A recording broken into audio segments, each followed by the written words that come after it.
అల్లం, ఎల్లిగడ్డ, కారం. ఫస్ట్ నూనె వేసుకున్నాం. నూనె వేసుకున్న తర్వాత ఎల్లిగడ్డది మనం ఫ్రై చేసింది వేసినాం. గోంత ఉడికిన తర్వాత మనం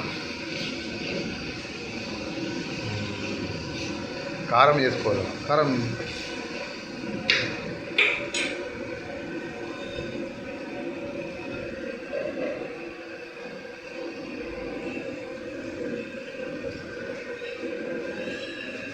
ఎల్లిగడ్డ, కారం తయారిస్తున్నాం. కొద్దిగా కళ్యమాకు, తగినంత కళ్యమాకు వేసుకోవాలి. వేసుకున్న తరువాత ఒకసారి ఇట్లా గిలకాల ఘాటె పట్టి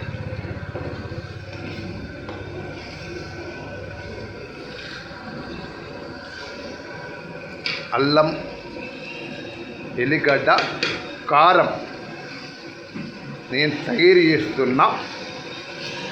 ఎలా ఉంటుందంటే అల్లం, ఎల్లిగడ్డ, కారం.